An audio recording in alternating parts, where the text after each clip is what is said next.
गाथा नंबर 142, 43, 44, 45 चल रही है।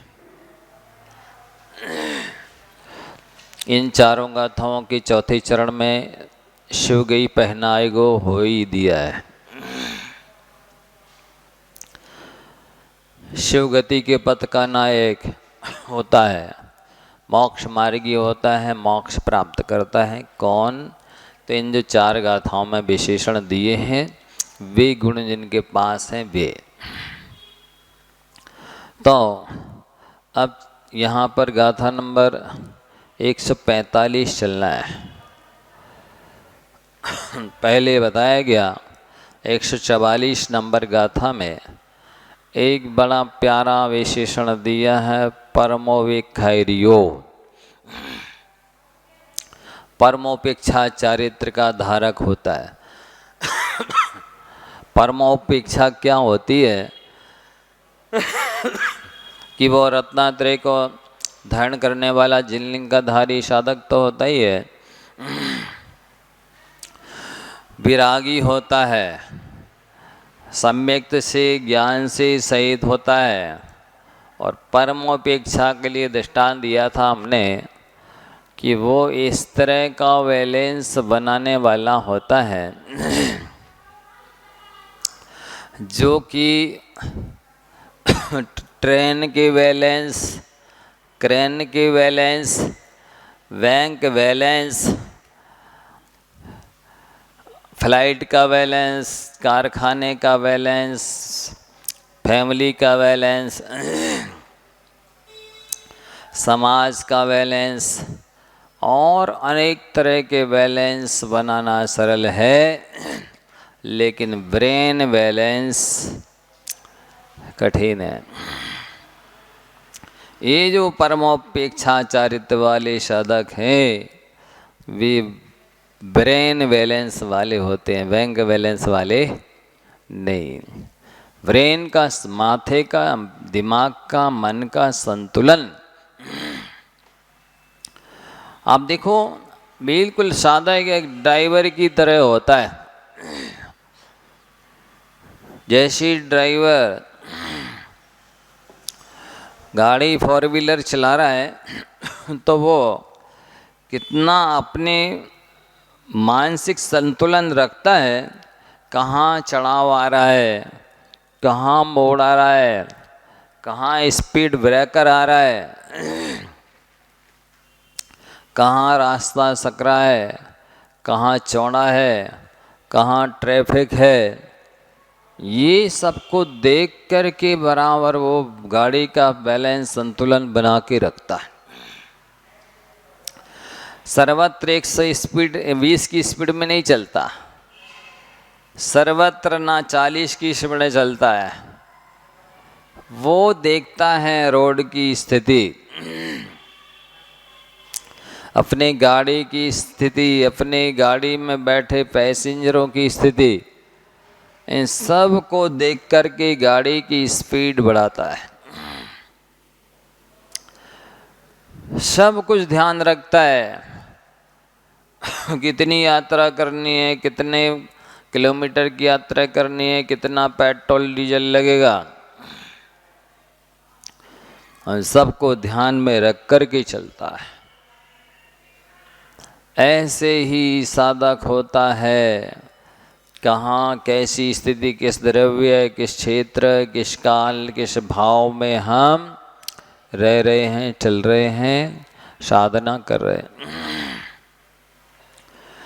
कौन सा पदार्थ की प्रकृति रुक्ष है, कौन से एरिया की प्रकृति रुक्ष है, कौन सा काल रुक्ष होता है और कौन से भाव वृक्ष होते हैं, इन सब को समझ करके वो साधना करता है, भोजन लेता है, भोजन का त्याग करता है। जैसी साधना छूटे ना और शरीर टूटे ना, उन सबको ध्यान में रख करके वो साधना करता है। परमोपेक्षा चारित्र वाले साधक अपने मन को साध करके रखते, उस फ्लाइट की ड्राइवर की तरह, पायलट की तरह या फोर व्हीलर के ड्राइवर की तरह।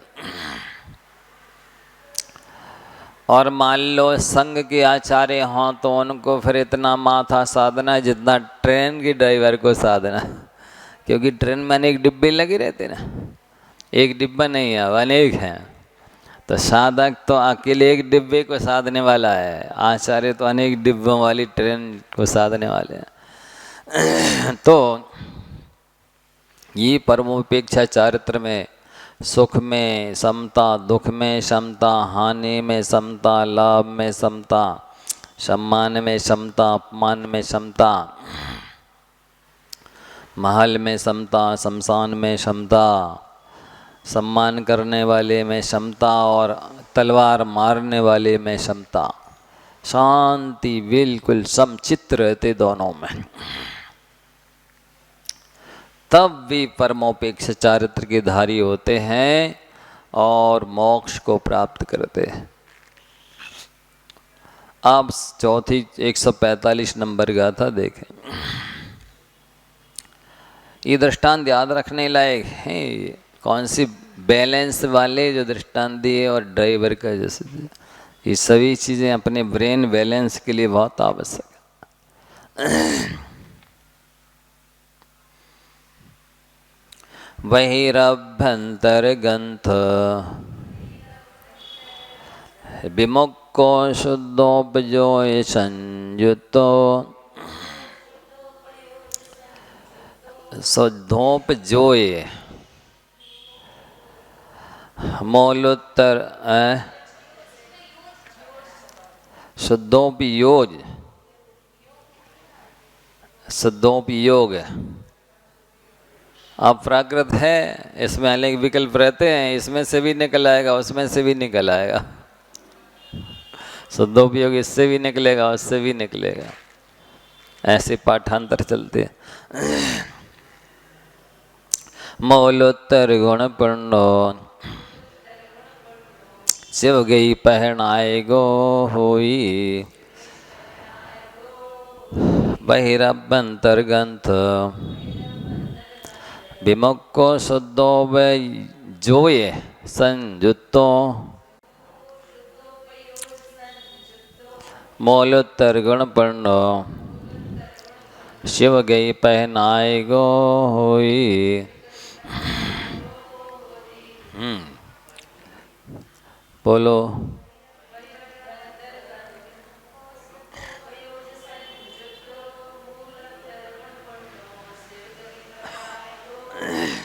हाँ, अब वही और अभ्यंतर ग्रंथ है। ग्रंथ के अनेक अर्थ होते हैं। ग्रंथ माने गांठ भी होता है, ग्रंथ माने शास्त्र भी होता है, ग्रंथ माने परिग्रह भी होता है ना। ऐसे अनेक अर्थ हैं। तो यहाँ पर इस प्रसंग में मोक्ष मार्ग के परिग्रह लेना, अंतरंग बहिरंग परिग्रह दोनों तरह का त्याग करना है, तब मोक्ष होता है। वस्तुतः मोक्ष चाहिए है तो मोह का क्षय आवश्यक है, और मोह का क्षय करना है तो परिग्रह का त्याग आवश्यक है। पहले बहिरंग परिग्रह का त्याग होगा, फिर अंतरंग परिग्रह का। छठे गुण स्थान में महाव्रती बन जाते हैं, यथासंभव जितना परिग्रह है वह सब त्याग हो जाता है। अब जो शोक में संजुलन कषाय हैं, हास्य रति आदि कषाय हैं, वो फिर शुद्धोपयोग के द्वारा श्रेणी में आरोहण करते हैं, तो फिर उन सब का भी नाश करते हैं। तो भगवती आराधना में लिखा है कि परिग्रह का त्याग के बिना लेशवा की विशुद्धि होती ही नहीं। परिग्रह का जितना ज़्यादा त्याग करोगे उतनी ज़्यादा लेशा की विशुद्धि होगी, और जितनी ज़्यादा लेशा की विशुद्धि होगी उतनी जल्दी ऊर्ध्व गति होगी, उतनी ज़्यादा और उतनी जल्दी, ऐसा है। तो क्या करना होता है, जैसे कोई क्षत्रिय प्रकृति का होता है ना, तीर्थंकरों के वंश का, तो वो सीधा मुनि दीक्षा लेता है। और जो वैश्य प्रकृति के होते हैं ना, तो वे 1 प्रतिमा, 2 प्रतिमा, 3 प्रतिमा, इस तरह से धीरे धीरे बढ़ाते हैं। तो जब तक कि आप मुनि नहीं बन पा रहे हैं तब तक आपको परिग्रह का प्रमाण तो कर ही लेना चाहिए। क्योंकि परिग्रह के प्रमाण कर लेने से अनंत जो असीम इच्छाएं थी, अनलिमिटेड, वो सीमित हो जाती है। और इच्छाओं का सीमित करना ही तो संसार का सीमित करना है, लिख लो।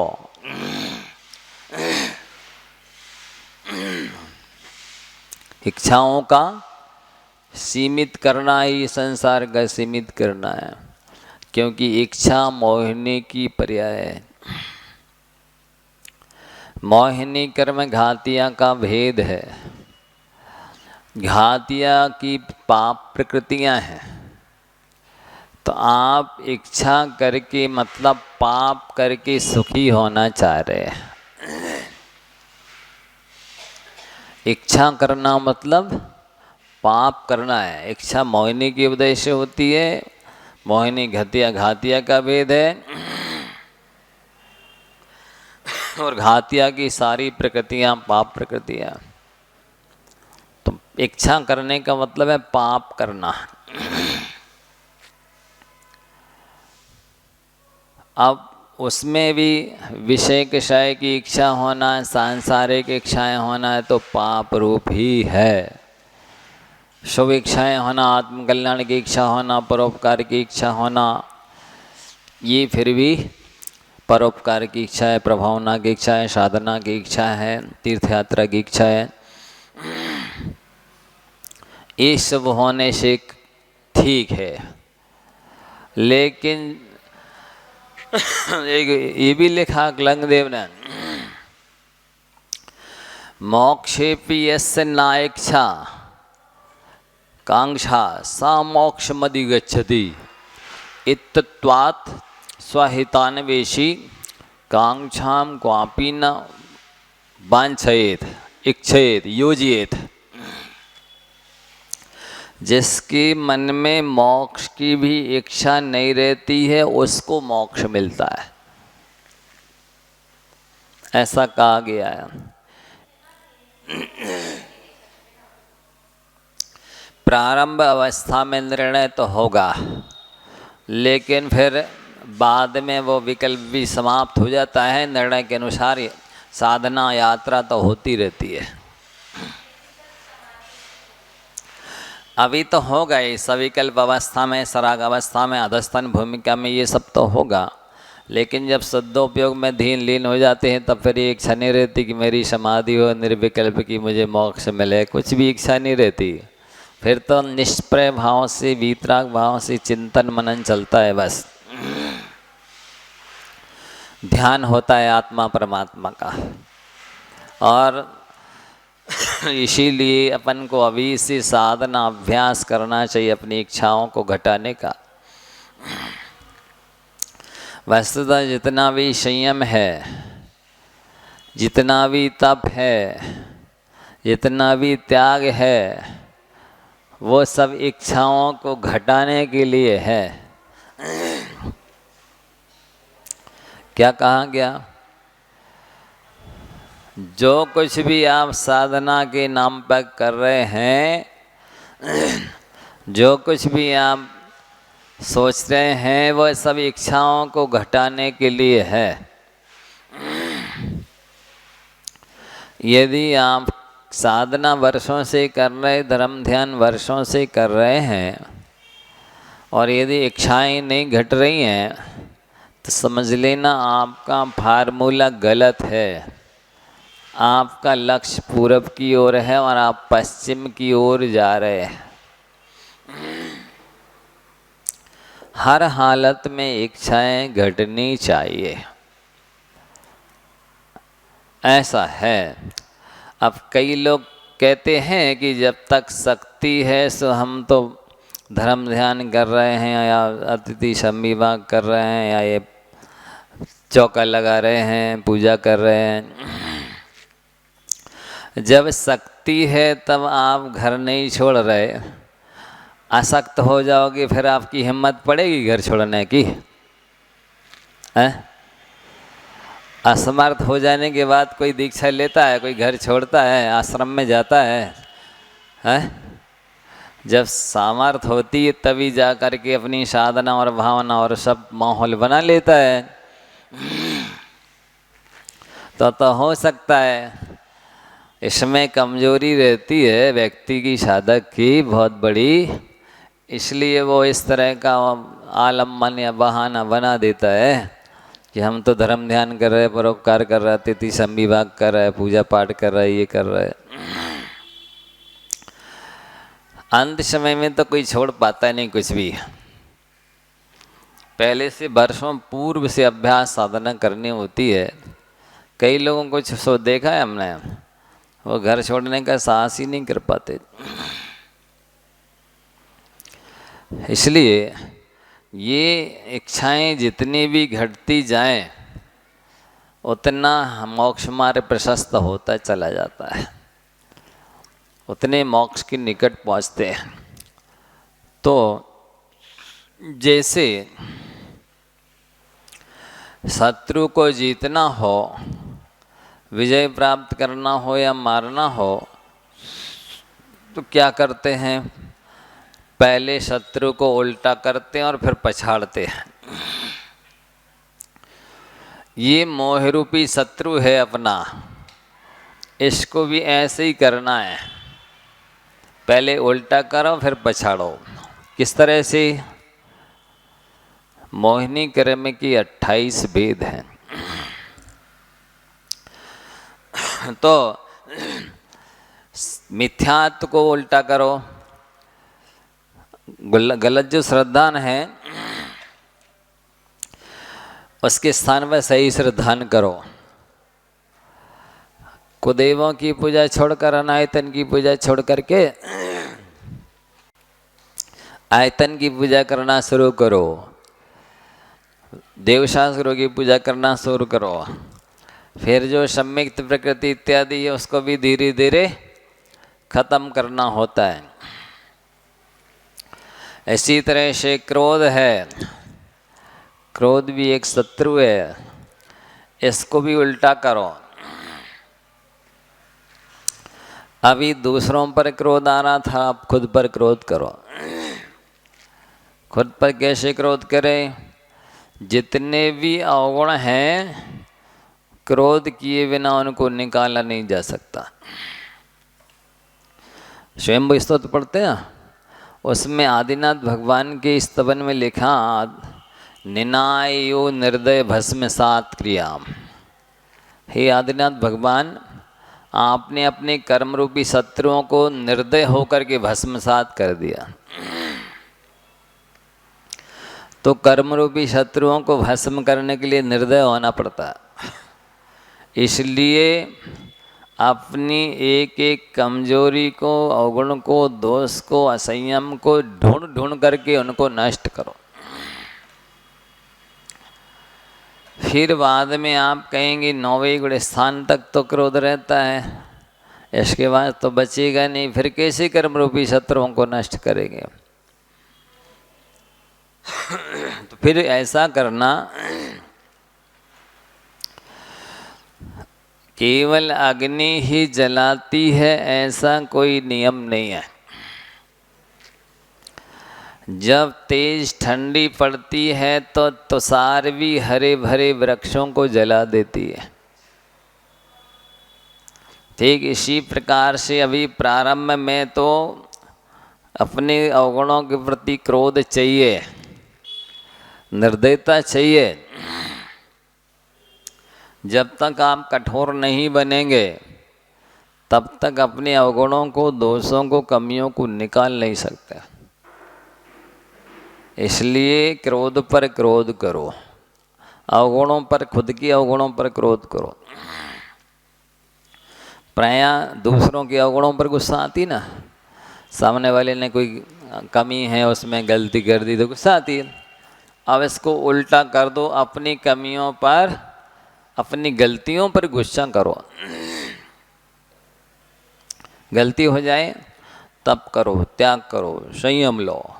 क्यों करी गलती हमने, क्यों असंयम अपनाया, क्यों दोष लगाया, लो प्रायश्चित। ये तो क्रोध करना है। इसी तरह मान करो, लेकिन किस विषय में मान करो? मैं जैन कुल में जन्मा हूं, उच्च कुल में जन्मा हूं, मैं गलत नहीं कर सकता, मैं घूस नहीं लूंगा, घूस नहीं दूंगा, व्यसन नहीं करूंगा, गलती नहीं करूंगा, अन्याय अनीति का मार्ग पर नहीं जाऊंगा। स्वाभिमानी व्यक्ति गलत मार्ग पर नहीं जाता है। जब स्वाभिमान को खो देता है तभी गलत राह अपनाता है। इसलिए इस विषय का स्वाभिमान मान होना चाहिए ना, कि नहीं, हम ये गलत राह नहीं अपनाएंगे।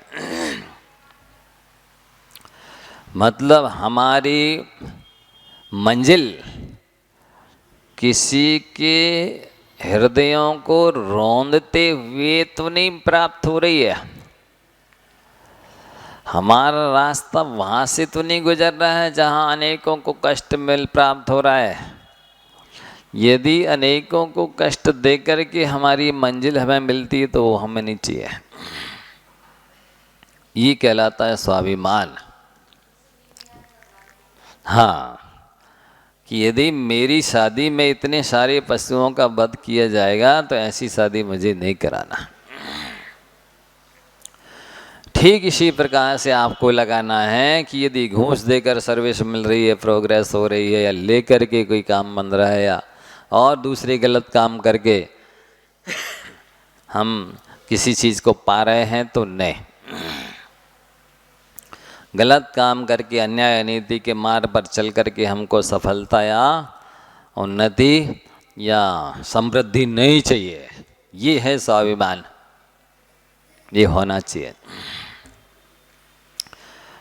तो क्रोध पर क्रोध करने का मतलब है, अभी तक आप दूसरे की कमियों और अवगुणों पर गुस्सा करते थे, अब स्वयं की कमियों पर, अवगुणों पर गुस्सा करो। गुस्सा करने का मतलब है थोड़ी भी गलती और बड़ा प्रायश्चित लो खुद ही। क्यों करी मैंने ऐसी गलती, क्यों दोष लगाया, क्यों नियम तोड़ा? और स्वाभिमान रखो तो कभी भी गलत रास्ते पर नहीं जाओगे। और मायाचारी भी करना सीखो, मायाचारी करना चाहिए, लेकिन उस स्थान पर जहाँ मुझे गलत जाना पड़े, गलत बोलना पड़े, गलत करना पड़े, तो मायाचारी कर दो, अपने को बचा लो उससे। मतलब इन सब का उपयोग आपको तलवार की तरह नहीं करना है, ढाल की तरह स्वयं की रक्षा के लिए करना है। समझ में आया? क्रोध मान माया लोभ करना तो है, लेकिन तलवार की तरह नहीं, ढाल की तरह। ढाल समझते हैं? युद्ध क्षेत्र में जो योद्धा लोग जाते हैं, एक हाथ में तलवार और एक हाथ में ऐसी ढाल रहती गोल मजबूत। स्वयं तलवार चलाई और जो सामने वाला अपने को तलवार चलाने लगा तो तुरंत वो ढाल लगा ली, जिससे वह हमें उसका वार नहीं लग पाए, उसकी तलवार हमें नहीं काट पाए। तो स्वयं की बचाव के लिए कि मेरे संयम में दोष नहीं लगे, मेरी साधना धर्म ध्यान नहीं छूटे, इसके लिए मायाचारी कर लो, कोई दोष नहीं है। मायाचारी करना बुरा है ऐसा है ही नहीं। दूसरे को ठगना छलना गलत है।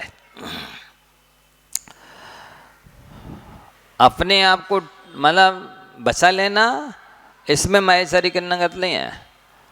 वो पढ़ते ना, और ठगे तो खूब जे आप ठगे सुख होए, वो दोहा है एक, उसकी याद नहीं आ रहा।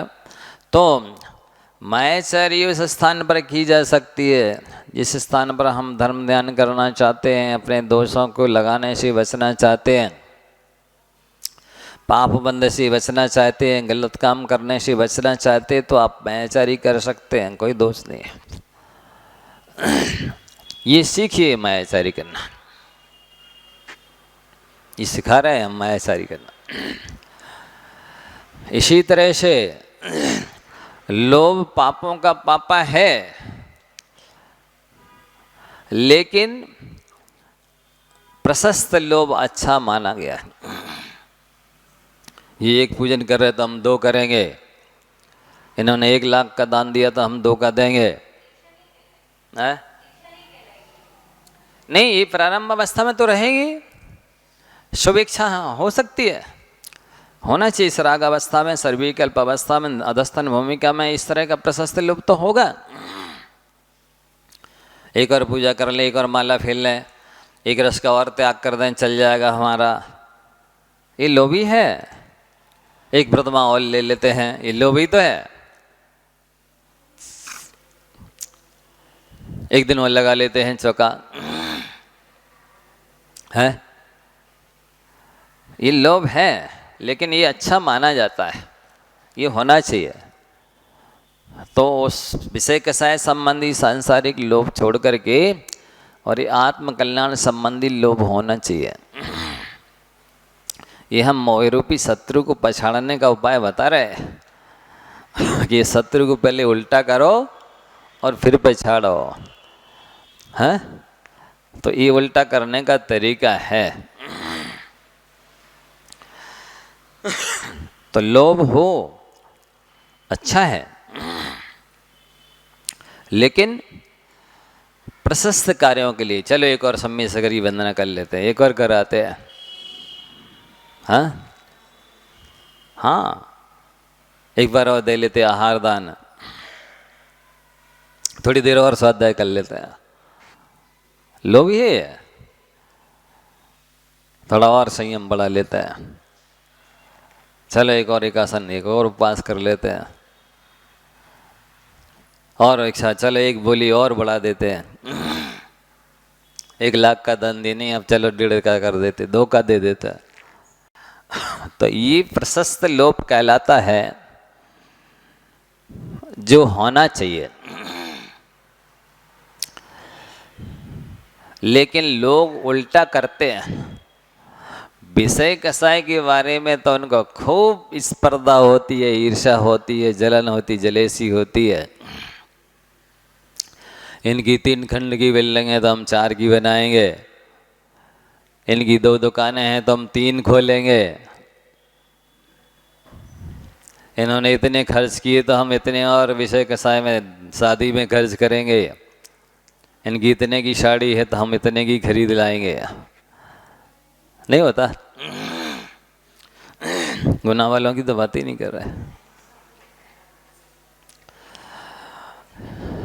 हैं। ये तो पहले ही से मना कर देते हैं यहाँ के लोग, हम ऐसा नहीं करते, उसके पहले हमें ही कह देते। तो ये लोभ को पछाड़ने का तरीका है। जितने भी धर्म के आवश्यक हैं, जितने भी धार्मिक अनुष्ठान हैं, जितने भी आत्मकल्याण संबंधी चर्चा चर्या है, उसमें खूब लोभ करो, जितना संभव है हो सकता है कर लो, कल्याण होगा। इस लोभ से घाटा नहीं, हानि नहीं है। इसी तरह 5 का हो गया, 4 कषाय और मिथ्यात। अब हास्य के विषय में, हास्य कषाय है, लेकिन हम कहते हंसना चाहिए, पर खुद पर हंसो। मैं कैसा मूर्ख हूँ, अनादिकाल से जिन विषय कषायों का सेवन किया मैं उन्हीं को कर रहा हूँ। बड़े बड़े तीर्थंकर छोड़कर चले गए और मैं अभी भी कह रहा हूँ मेरी भुजाओं में अभी भी ताकत है, मैं संसार समुद्र को और तैरूंगा। ये अपने ऊपर हंसना चाहिए कि मैं अनादिकाल से जिन कामों को करता चला आया वही कर रहा हूँ, जहाँ आज तक सफलता नहीं मिली वहीं प्रयास कर रहा हूँ, जहाँ आज तक सुख नहीं मिला मैं वहीं खोज रहा हूँ, मूर्ख नहीं हूँ। अपने बारे में हंसना चाहिए। ये हास्य तो कसाय है लेकिन अच्छी है।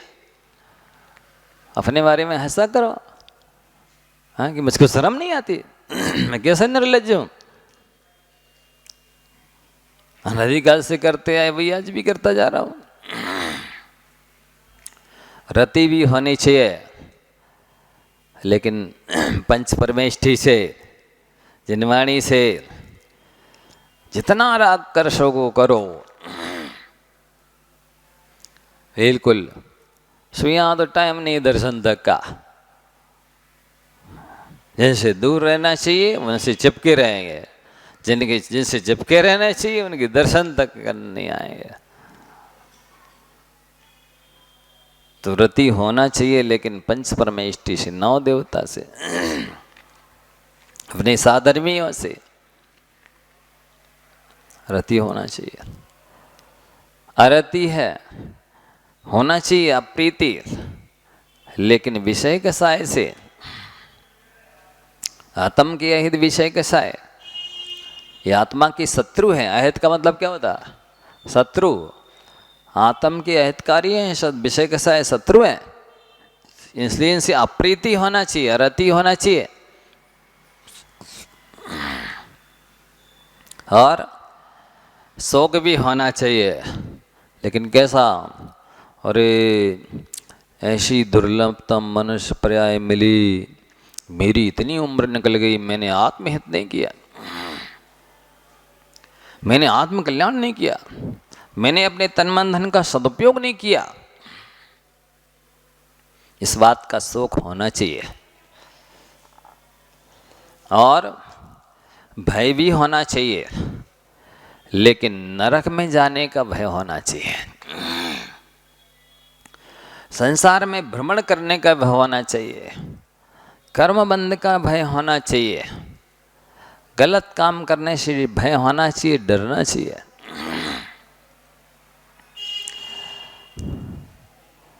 और जुगुप्सा भी होना चाहिए लेकिन गिलानी हो पर पापों से गिलानी हो, गलत कामों से गिलानी हो, गलत स्थान पर जाने से गिलानी हो, गलत लोगों के अवगुणों से गिलानी हो। घृणा पाप से करो, पापी से नहीं। घृणा पाप से करो, पापी से नहीं। और स्त्री की इच्छा होनी चाहिए, अच्छी रहती है। मुक्ति स्त्री की इच्छा कौन सी? जो ना रूठती है, हैं, ना जिसको वस्त्र चाहिए, ना आभूषण चाहिए, नो डिमांड, कोई आवश्यकता नहीं उसकी, मांगती नहीं कुछ भी, नो ऑब्जेक्शन, कोई आपत्ति नहीं जताती किसी के भी कार्य से, नो प्रॉब्लम, कोई समस्या नहीं बताती। ऐसी मुक्ति रूपी स्त्री की इच्छा होनी चाहिए। ना उसका रूप खत्म होता है, ना जवानी खत्म होती है, ना मरती है। ऐसी मुक्ति रूपी स्त्री की कामना होना चाहिए। ये शास्त्र सम्मत है। और अपने को पुरुष भी मानना चाहिए लेकिन पुरुष मान करके पुरुषार्थ करना चाहिए, धर्म अर्थ काम मोक्ष विषयक। यदि पुरुषार्थ करते हो तो पुरुष हो, अन्यथा पुरुष का चोला पहने हो, अंदर में तो नपुंसक ही हो। इसी तरह अपने को नपुंसक भी मानना चाहिए। कैसे माने, गलत काम करने में हमेशा असमर्थ हो जाओ, कैर हो जाओ, ये मेरे पास सामर्थ्य नहीं है। गलत काम करना दुस्साहस कहलाता है, साहस नहीं कहलाता है। इसलिए ऐसे विषयों में नपुंसक बन जाना, असमर्थ बन जाना, कायर बन जाना अच्छा माना जाता।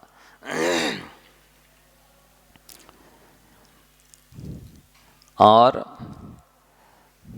9 नौकशाएं हो गई, 4 क्रोधादि हो गए, 13 और एक मिथ्यात्व हो गया, 14 हो गया। इसी तरह से खेत, मकान, सोना, चांदी, धन, धान, दासी, दास, बर्तन, वस्त्र, ये जो 10 प्रकार के बहिरंग परिग्रह हैं, इनके बारे में सोचो। जब एक तिनके का राग भी पाप का ही बंद कराता है, जो तिनका दांत साफ करने का काम आता है ना, यदि उस तिनके से भी आपको राग है कि रख लो भैया काम में आएगा, मतलब अब ये पाप का ही बंद कराएगा, पुण्य का बंद नहीं कराएगा। जब इतना सा तिनके का राग पाप का बंद करा रहा, तो इतना ढेर सारा परिग्रह क्या पुण्य बंद कराएगा? कभी नहीं। ऐसा विचार करके जितना हो सके सबका त्याग करो। तो ये बहिर अभ्यंतर ग्रंथ विमुक्को बहिरंग परिग्रह और अंतरंग परिग्रह का त्याग इस तरह होता है। और जब अंतरंग बहिरंग परिग्रह का त्याग कर देता है तो उसका उपयोग शुद्ध हो जाता है, शुद्धोपयोगी हो जाता है। और जब इससे सहित होता है तो मूल और उत्तर गुण से पूर्ण हो जाता है।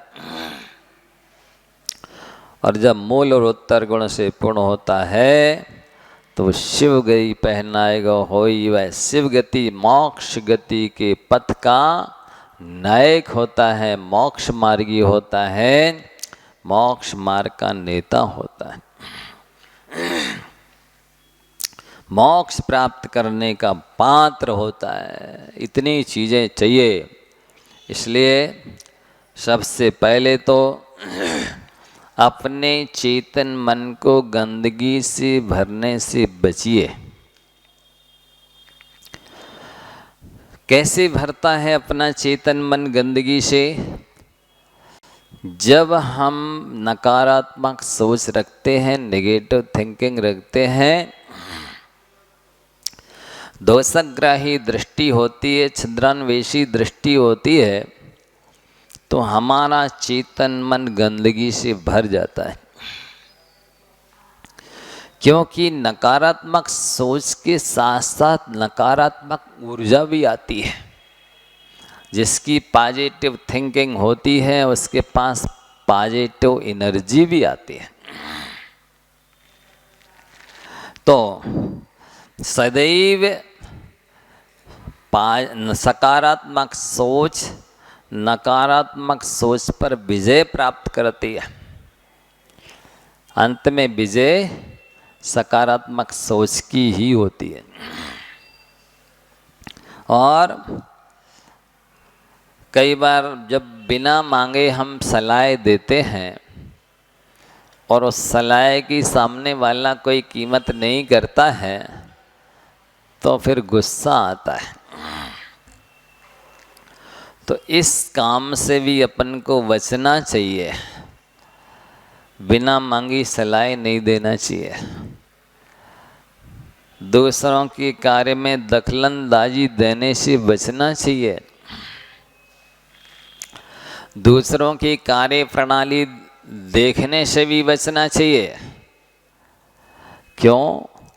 इसलिए कि सबकी गति माने पर्याय अलग अलग होती है, सबकी उम्र अलग अलग होती है, सबका वेद अलग अलग होता है, सबके कर्मों का उदय अलग अलग होता है, सबके संस्कार अलग अलग होते हैं। सबकी संगति अलग अलग होती है, सबका लक्ष्य अलग अलग होता है, सबकी परिस्थिति और मनस्थिति भी अलग अलग होती है। इसलिए दूसरा क्या कर रहा है, कैसे कर रहा है, इससे मेरा क्या हानि लाभ होने वाला है। कई बार तो लोग इसीलिए दुखी रहते हैं कि वो हमारी बात नहीं मान रहा, वो हमारे अनुसार नहीं चल रहा है, वो जो हम कह रहे वो नहीं कर रहा है। सदैव विचार करो संयोग तो दुख मनेक भेदम यतो स्नुते जन्म बने शरीरे ततस्त्रिधासौ परिवर्जनीयो या सुना निर्वृत्ति मात्मीना। संयोग से सदैव कष्ट मिलता है। परिवार के कष्ट से परिवार के संयोग से अनेक तरह की चिंताएं झेलना पड़ती है। शरीर के संयोग से अनेक तरह की आदि व्याधि झेलना पड़ती है। आप जिसका भी संयोग ले लो, कुल मिलाकर के दुख ही मिलेगा, संयोग से सुख नहीं मिलेगा। सुख मिलेगा तो अपने पुण्य के उदय से मिलेगा। पुण्य का उदय होगा तो कोई भी सहयोग कर देगा, निमित्त बन जाएगा, और नहीं होगा तो आपको सबसे कष्ट ही मिलेगा, कोई भी हो, कितने ही घनिष्ठ संबंधी हो, पुण्य नहीं होगा तो उससे सुख नहीं मिलेगा। इसलिए जोड़ने में आस्था मत रखो, छोड़ने में आस्था रखो।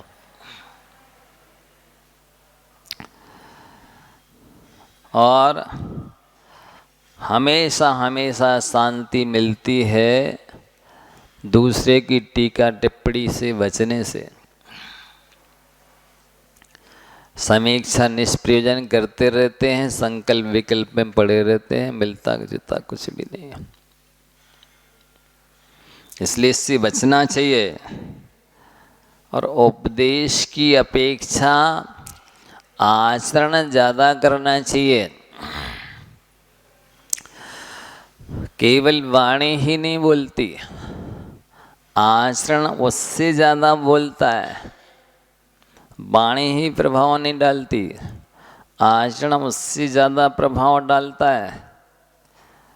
Body language, face reading, psychology, मानसिकता का भी प्रभाव पड़ता है। आप सामने वाले के प्रति अच्छी मानसिकता रखिए, उसकी आपके प्रति अच्छी मानसिकता हो जाएगी। नहीं, आप देखना, सभी लोग अनुभव करना, हम जो कह रहे हैं, आपकी यदि किसी से बुराई है तो आपका उसके प्रति अच्छा भाव नहीं है, पक्का है। आपका 100% उसके प्रति अच्छा भाव हो, आत्मीयता हो, क्षमा भाव हो, और वो बैर बांधे रहे, ऐसा हो नहीं सकता। कदाचित एक्सेप्शन, एकाध कोई विकल्प मिल जाए पारसनाथ जैसा, बात अलग है। नहीं, कोई भी कह देगा नहीं 10 भाव तक वो कमठ तो बदला लेता रहा, पारसनाथ ने तो कोई प्रतिक्रिया की नहीं। लेकिन 99% ऐसे ही होता है कि हमारी जिससे बुराई होती है उसके प्रति हमारा भाव अच्छा नहीं होता है। यदि आप गंदे भावों से बचना चाहते हो तो शत्रु का भला सोचना शुरू कर दो, भला करना शुरू कर दो, भला बोलना शुरू कर दो। शत्रुता तो मिट ही जाएगी, आपके परिणाम निर्मल हो जाएंगे, आप निश्चिंत हो जाएंगे। क्योंकि सहस्र नाम में एक पंक्ति आती है, जितक क्रोधो जिता मित्रो जितक क्लेशो जितांत का। जिसने क्रोध रूपी शत्रु को जीत लिया, उसका कोई बहिरंग में ना व्यक्ति शत्रु रहेगा, ना अंतरंग में क्रोध रूपी शत्रु रहेगा। जब तक बहिरंग में कोई शत्रु दिख रहा है, इसका मतलब है कि आपके अंदर में क्रोध रूपी शत्रु अभी जीवित है, तभी कोई बाहर में शत्रु दिख रहा है। और शत्रु है तो ये मान के चलिए कि आपको संक्लेश तो होगा ही। एक भी शत्रु रहेगा तो आप संक्लेश से मुक्त नहीं हो सकते। क्लेश रहेगा, संक्लेश रहेगा, और जब संक्लेश रहेगा तो आप मौत पर विजय तो नहीं हासिल कर सकते। संक्लेश पालने वाला जीव तो 4 गति 84 लाख योनियों में भ्रमण करता है। जितक क्लेशो जितांत का, जिसने क्लेश को जीत लिया उसने अंतक माने मौत पर विजय प्राप्त कर ली। ये क्रम है। इसलिए निष्प्रयोजन की टीका टिप्पणी से बचना चाहिए, अनावश्यक उपदेश देने से बचना चाहिए। आप अच्छा आचरण करके दिखाइए, यदि सामने वाले की होनहार अच्छी होगी तो वो आपको देख करके ही सुधर जाएगा, और नहीं होगी तो आप उस हाथ धो करके पीछे पड़ जाएंगे, तब भी वो नहीं सुधरेगा। हाथ धोकर भोजन तो करना, लेकिन हाथ धोकर किसी के पीछे मत पड़ना। बिल्कुल।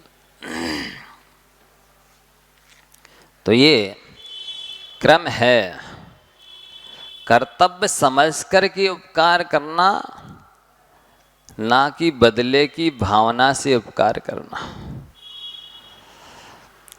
बदले की भावना जैसे ही आ जाती है और ये पवित्र कार्य शुद्ध व्यापार में बदल जाता है, और इससे अपना अंतरंग मलिन हो जाता है। जैसे जल में तरंग आती है तो जल चंचल हो जाता है, फिर हमारा चेहरा नहीं दिखता है। ऐसे ही जब हमारे हृदय अंतरंग में प्रत्युपकार की तरंग उड़ जाती है, तब फिर आत्मा का जो ओरिजिनल स्वरूप है वो तो दिखाई नहीं देता है, वो ओझल हो जाता है। वस्तुतः देखा जाए परोपकार का बहुत भारी पुण्य मिलता है, लेकिन प्रत्युपकार की भावना रख लेने से वो थोड़े में ही व्यापारी की तरह निपट जाता है। जितना पैसा दिया आपने दुकानदार को, बदले में उतनी सामग्री मांग ली। इसी तरह आपने जितना उपकार किया, बदले में उतना प्रत्युपकार चाह लिया, खत्म खेल। तो हमेशा हमेशा व्यक्ति का चेहरा महत्वपूर्ण नहीं होता है, प्रेम महत्वपूर्ण होता है। अच्छा रंग कुछ दिन अच्छा लगता है, लेकिन अच्छा स्वभाव सदैव अच्छा लगता है। अपने स्वभाव को सुधारने की कोशिश करनी चाहिए। जैसे 2 चीज़ें रखी जाएं, पैसा और प्रेम। पैसे और प्रेम में क्या महत्वपूर्ण है बताओ? प्रेम महत्वपूर्ण है, पैसा महत्वपूर्ण नहीं। प्रेमी को तो पैसे मिल ही जाते, पैसों की कमी नहीं रहती। ये पैसे वाले को प्रेम मिले ये कोई ज़रूरी नहीं है। पैसे से प्रेम नहीं खरीदा जा सकता है, प्रेम से पैसा तो प्राप्त किया जा सकता है। लेकिन लोग कहते ना, पैसा होता है काम में लाने के लिए और आदमी होता है प्यार करने के लिए। लेकिन आदमी उल्टा करता है, पैसे से प्यार करता है और आदमी से काम निकालता है। ये उल्टा करता है, इसलिए आज तक परेशान है, और आगे भी यदि यही स्थिति रही तो परेशान ही रहना है। तो इष्ट अनिष्ट पदार्थों से ये पूरा संसार भरा पड़ा है, लेकिन कौन सा पदार्थ इष्ट है और कौन सा अनिष्ट है ये कोई फिक्स नहीं है। ये द्रव्य क्षेत्र काल भाव के बदलने से इष्ट ही अनिष्ट हो जाता है और अनिष्ट ही इष्ट हो जाता है। कैसे? जो उन्हीं अपने मई जून में अनिष्ट लगते हैं वे ही अब नवंबर दिसंबर में इष्ट लगने लगेंगे। इष्ट अनिष्ट का कोई फिक्स हिसाब किताब नहीं है। तो जैसे ऋतु के बदलने से आपको ऊनी कपड़े अच्छे या बुरे लगने लगते हैं, ऐसा ही व्यक्ति के साथ है। जैसे ही उस व्यक्ति के प्रति दृष्टिकोण बदलता है तो शत्रु भी मित्र लगने लगता है। कैसे? जैसे मान लो कोई व्यक्ति आपको परेशान करता है, आप उसे शत्रु मानते हैं। अब यदि आप ये सोच लें कि अरे ये तो हमारी कर्म नजरा का साधन है, इसको निमित्त बनाकर हम कितने सारे कर्मों की नजरा कर सकते, तब वही मित्र लगेगा। तुमसे मेरे कर्म कटे आचार भाई लिखे ना, मुझसे तुम्हें क्या मिला?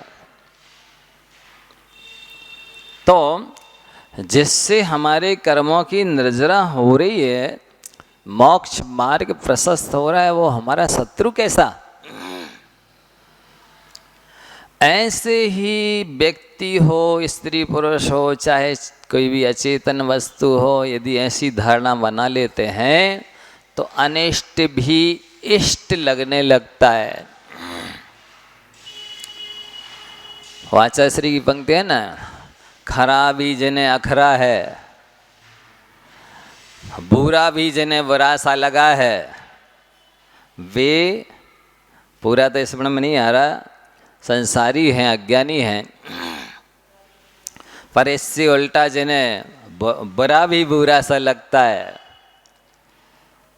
और खरा ही खरा जिन्हें लगता है, अखरता नहीं है, बेनिकट भव होते हैं। तो बंधुओं, इस तरह अपने जीवन को परिवर्तित करना है।